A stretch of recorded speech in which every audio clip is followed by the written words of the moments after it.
আলোচনার বিষয় রাখতে চাচ্ছি অশ্লীলতা। আজকের সমাজে যদি আমরা আমাদের হারাম উপার্জন, অশ্লীলতা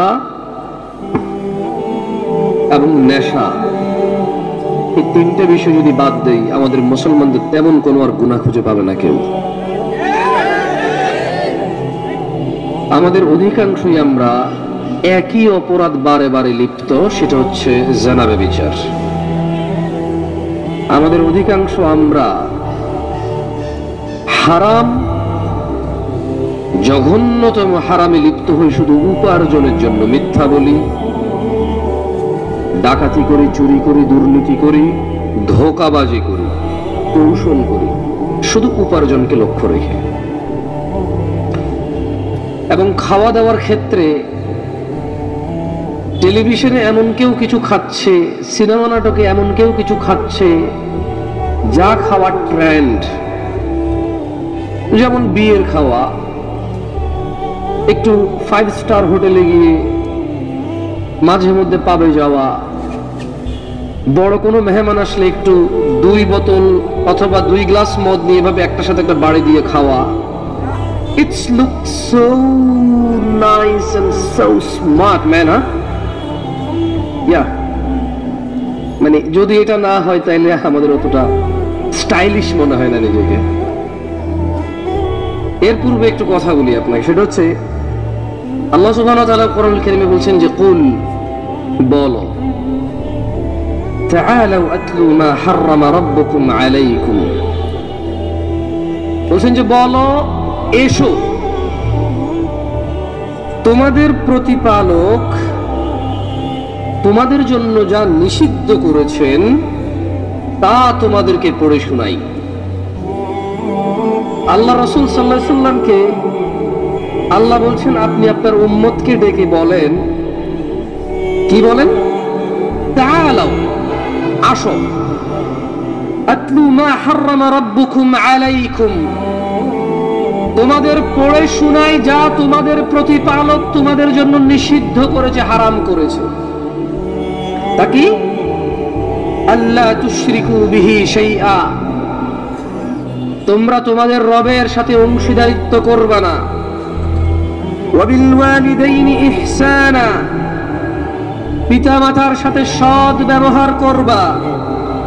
ওয়ালা তাকতুলু আওলাদাকুম মিন ইমলাক, এবং দরিদ্রতার ভয়ে তোমাদের সন্তানদের হত্যা করবা না। কেন? আল্লাহ বলছেন আপনি এদের পড়ে শোনান, নাহনু নারযুকুকুম ওয়া ইয়্যাহুম, ওদের পড়ে শোনান যাতে সন্তান সন্ততি হত্যা না করে রিজকের ভয়ে। কেন আল্লাহ বলছেন নাহনু নারযুকুকুম, আমরাই তোমাদের রিজিক দেই, অন্ন, বস্ত্র, সুস্থতা, খ্যাতি, সম্মান, যা কিছু আছে সবকিছু আল্লাহই দেয়।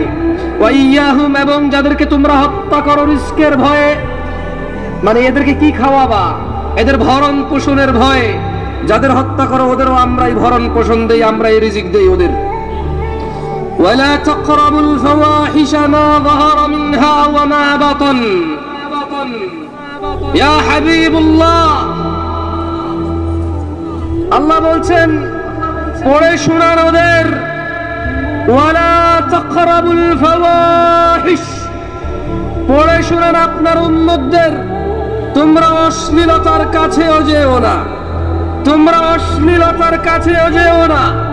মা যাহারা মিনহা ওয়া মা বাতান, যা দেখা যায় আর যা দেখা যায় না। কোনটা দেখা যায়? ওই যে গ্রামের কোনার দোকানে, চায়ের দোকানে সিনেমা, নাটক, গান বাজনা, আইটেম সং চলে, দাদা, নাতি, চাচা, ভাতিজা, দোকানদার, কাস্টমার সবাই একাকার হয়ে দেখে। একটা সময় টাকা দিয়ে সিঙ্গারা খেয়ে দেখতো, যখন দেখতে দিত না ওয়ালটাকে, ওই বেড়াটাকে ফুটো করে এভাবে দেখতো। এটা ছিল প্রকাশ্যে অপরাধ সবার। ওই যে বিয়ের গায়ে হলুদে রং বেরঙের কাপড় পরে নারী তার সৌন্দর্য প্রকাশ করে, পুরুষ তার দৃষ্টি অবনত নিম্নগামী না করে এইভাবে ডাঙর ডাঙর চোখে ওই নারীর সৌন্দর্য সে উপভোগ করে। এগুলো হচ্ছে প্রকাশ্যে অপরাধ। গোপনে অপরাধ আপনাদের চাইতে আমি ভালো জানবো না ভাই। ও যা কটা সিম কার্ড, তা কটা অপরাধের হিস্ট্রি,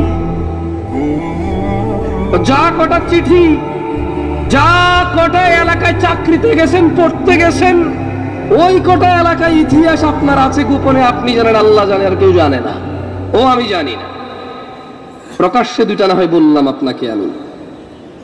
ইনি সুবহানাহু ওয়া তাআলা বলছেন, যালিকুম ওয়াসাকুম, আল্লাহর সাথে শিরিক, আল্লাহর সাথে শিরিক, বাবা মায়ের সাথে সৎ ব্যবহার, সন্তানদেরকে রিজিকের ভয়ে, সন্তানদেরকে রিজিকের ভয়ে জিনার কাছে, জিনার কাছে, অশ্লীলতার কাছে, নোংরামোর কাছে, বর্বরতার কাছে, বন্যতার কাছে যেও না। এগুলো কে বলছেন? আল্লাহ বলছেন। তিনি বলছেন, ওয়ালা তাকতুলুন নাফসাল্লাতী হারামাল্লাহু ইল্লা বিল হক। এরপর তিনি বলছেন, যালিকুম ওয়াসাকুম বিহি লাআল্লাকুম তাআকিলুন। এগুলো হচ্ছে আল্লাহর পক্ষ থেকে তোমাদের জন্য নির্দেশনা, যাতে তোমরা চিন্তা ভাবনা করে কাজ করতে পারো। উপস্থিত ভাই আমার, যুবক অথবা বৃদ্ধ, সুস্থ এবং অসুস্থ, দরিদ্র এবং সচ্ছল, উপস্থিত আমার বোনরা, সুস্থ এবং অসুস্থ, দরিদ্র অথবা স্বচ্ছ, আপনাদের বলি, এগুলো হচ্ছে আল্লাহর পক্ষ থেকে নির্দেশ, যাতে আমরা চিন্তা ভাবনা করতে পারি। আমি অশ্লীলতায় ফিরে আসবো ইনশাআল্লাহ। আমি আমার বক্তব্য অশ্লীলতায় নিয়ে দিব ইনশাআল্লাহ। আমি জানি আপনারা আমার চেয়ে কম জানেন না, আস্থা রাখেন। এখানে কথা বলতে উঠেছি, কখনো এরকম অনুভব করে কথা বলছি না যে আমি অনেক বুঝি, আপনারা বোঝেন না, আর যা যা বলি তা আমার হয় না, শুধু আপনাদের এই অপরাধগুলো হয়। বক্তা এবং শ্রোতা উভয়ের সংশোধনের উদ্দেশ্যে বলছি, সব বক্তার সংশোধনের জন্য আমি বলছি না। এজ আজকের বক্তা আমি আপনাদের বক্তব্য দিচ্ছি, যাতে আমি ভয় করি আল্লাহকে, যে আমি আপনাকে নিষেধ করেছি যে কাজ, সে কাজ আমি কিভাবে করি। যখন তিনি সুবহানাহু ওয়া তাআলা বলে যে তোমরা এমন কিছু মানুষকে নিষেধ করো অথচ তোমরা নিজেরাই করো, এটা আল্লাহর কাছে সবচেয়ে অপছন্দনীয় কাজ। আমি চাই ওই আয়াত আমাকে থামাক, যখন আমি আপনাকে নসিহত করি, যাতে এই নসিহত আমাকে থামায় আমার অপরাধ থেকে। আর দেখেন আপনার কোনো কাজে আসে কিনা। আমি তো কোনো মাদ্রাসার ছাত্র না, কোনো স্কুলের ছাত্র না, কলেজ ইউনিভার্সিটির চোখে আমি দেখিনি। একবার গেছি, আমার এক খালাতো সম্বন্ধী নিয়ে গেছে, দেখার পরে ঢুকছি, ঢুকার পরে যেমনি সবাই বসে আছে, আমি বললাম ভাই বের হবো, বের হবো, বের হবো ভাই। আমি বললাম যে না, এখানে আর থাকা যাচ্ছে না, ভাল লাগছে না। আমার মনে হয় 2 মিনিট টিকি নেই আমি। হয়তো কলেজ ইউনিভার্সিটি স্কুলের ভিতরের পরিস্থিতি হয়তো ভালো, তবে বাহিরে খুব একটা ভালো লাগেনি আমার। আমার ভালো না লাগা যে একবারে খারাপ তা না, আপনার কাছে ভালো লাগতেও পারে। শুনেন, কয়টা পর্যন্ত টাইম পাবো ভাই? 30 মিনিট বলছেন, আমি কয়টা ইউনিভার্সিটি ভুলে গেছি, টেনশন কাজ করতেছে।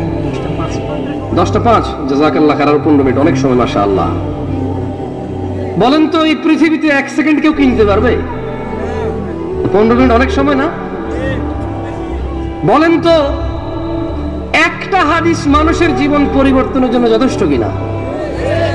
একটা আয়াত যথেষ্ট কিনা জান্নাতের জন্য? তো তাইলে 15 মিনিট অনেক সময়। খায়র, ইনশাআল্লাহ। কথা বলছিলাম অশ্লীলতা নিয়ে। কেউ মাইন্ড করিয়েন না, এটা একটু বিব্রত হয়ে অনেক সময় উঠাইলে কি হাঁটা শুরু করে, আর ভালো লাগে না। যাদের বয়স 30-এর কম তারা একটু উঠে দাঁড়ান তো, সবাই উঠিয়েন না, যাদের 30-এর কম উঠে দাঁড়ান। আসসালাম, তাকবীর, তাকবীর, তাকবীর, লা ইলাহা ইল্লাল্লাহ, লা ইলাহা ইল্লাল্লাহ, লা ইলাহা ইল্লাল্লাহ, লা ইলাহা ইল্লাল্লাহ। শোনো ভাই, সরি, ওই শোনো টুনো বললে অনেকে বলো যে কি বেয়াদব তুমি করে বলছো সবাইকে, বড়রা নাই? যারা বড় আছেন আপনারা হচ্ছেন আপনি, আর যারা তোমরা আছো তোমরা। ওকে, বেশিরভাগ তোমাদের বলবো, বড়দের বেশি বলবো না। পরে বড়রা বলবো যে আমি দুনিয়াতে আগে আছি, তুই আগে এসেছিস বেটা। তোর থেকে কম বুঝি হ্যাঁ, বয়সের একটা শিক্ষা আছে না? আঙ্কেল আমি হার মানছি আপনার কাছে, তোমরা ঠিক আছে তো? যাও তোমাদের বলি, আঙ্কেল আপনাদেরও মাঝে মধ্যে বলবো। আচ্ছা যাই হোক, কি করবো এখন? তুমি অনেক সময় ভাষাগত দিক থেকে অনেক বক্তাই তুমি বলে, এখন অনেকে মাইন্ড করে। আপনাদেরকে যদি ছোট করার হইতো তাহলে তুমি করে ছোট করতো না বক্তারা, ভিন্নভাবে হয়তো বলতো। আউযু বিল্লাহি মিনাশ শাইতানির রাজিম। আল্লাহ সুবহানাহু ওয়া তাআলা বলছেন, কুল ইয়া রাসূলুল্লাহ, আপনাদের বলে দিন, ইন্নামা হাররামা রাব্বিয়াল ফাওয়াহিশ, আমার রব হারাম করেছে অশ্লীলতা। কি হারাম করেছে? কে হারাম করেছে? সবাই একটু আমার সঙ্গে বলুন, কেমন? কি হারাম করেছে? কে হারাম করেছে? এটা চূড়ান্ত কিনা? আল্লাহর কথার উপরে কারো কথা আছে? সেম কথাই বলছে যে মা যাহারা মিনহা ওয়া মা বাতান, অশ্লীলতা যেটা গোপনে হয় অথবা প্রকাশ্যে হয়, এটা কে হারাম করেছে? আল্লাহ হারাম করেছে। আমরা আজকে যদি আমাদের অশ্লীলতাকে বাদ দিই, আমাদের কি খুব বেশি একটা অপরাধ আছে? ওই 16 বছরের বাচ্চার কি এমন অপরাধ বলতে পারেন আমাকে? ও মদ খায় না, ও ব্যবসা বাণিজ্য চাকরি করে না যে ও মিথ্যা কথা বলতে হবে, ওর সেই ক্ষমতা হয়নি যে সে ঘুষ খাবে, সুদ খাবে। আমাকে আপনি বলতে পারেন 16 বছরের 18 বছরের এই ছেলেটা, আমাকে বলতে পারেন 25 বছরের আমার এই বেকার যুবক ভাই, অথবা মাত্র সদ্য চাকরিতে জয়েন করেছে, একেবারে একটা কোম্পানির নিম্ন শ্রেণী, তার ক্ষমতা নাই এখানে সে অবৈধ কিছু করবে। আর ভাই সব চাকরি তো সরকারি নেই, দেশে সরকারি চাকরি করে যে সবার ক্ষমতা আছে অন্যায় অপরাধ করে টাকা উপার্জন করার।